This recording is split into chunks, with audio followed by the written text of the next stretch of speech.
think it's really important for us to understand that the mind in itself, like we use the word the mind often, and it can relate to so many different things in our lives. But when we look at rebalancing the mind, we bring our mind into a state of balance, and that is harmony and control, instead of allowing your subconscious to take over all the time.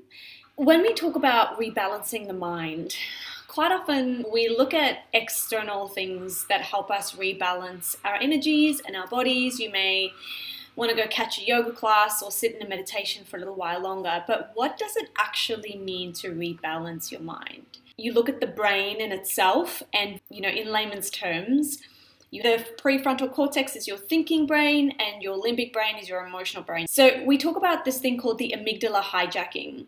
And if you want to know a little bit more about what that is, I've done a YouTube clip that talks about emotional intelligence and how the brain actually works when you're in a state of fight or flight. And it explains exactly what an amygdala hijacking is. It tells you where the amygdala is and all that kind of stuff. So if you're interested, have a look. But when you have an amygdala hijacking, it's pretty much a part of you that is reacting from a memory of this event having occurred before.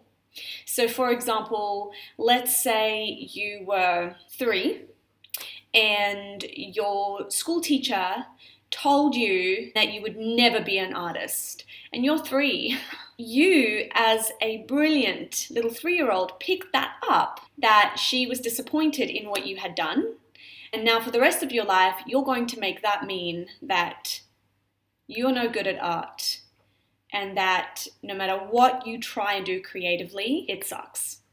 And so you grow up your whole life thinking that you are really bad at creativity, and as such you stunt your creativity and you live your whole life not experiencing the joy of creating things. But what happens is that one day you're 27 and you make a beautiful meal for your husband or your partner, and they say something very similar to what your art teacher told you at 3. It looks terrible.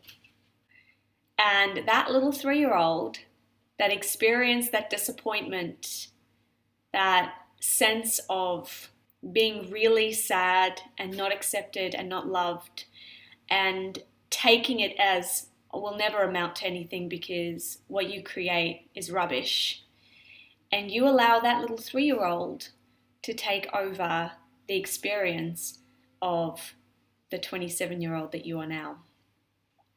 And this is a true story, because you may think that as a 27-year-old you are acting as a 27-year-old, but I can promise you that you have emotional reactions and tantrums, and you throw your toys out the cot just the same way a 3-year-old would do.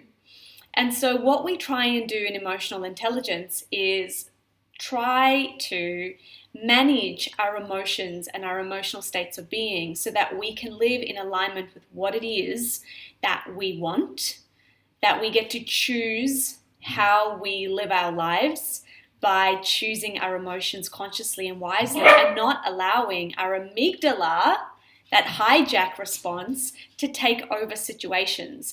So moving from a state of compassion and curiosity, that's the ideal scenario, rather than screaming and shouting and trying to get your point across and acting like a 3-year-old and throwing a tantrum.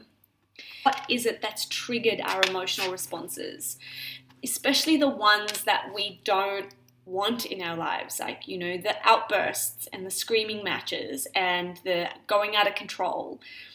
Ideally, we live in a world where we don't allow our emotions to take over and ruin circumstances or situations, that we have a level of control over how we react, or more so, how we respond to certain situations. This is what it means to understand your emotions and have a high EQ, emotional intelligence. These techniques can be so beneficial, whether you're at home or at work or with a group of friends.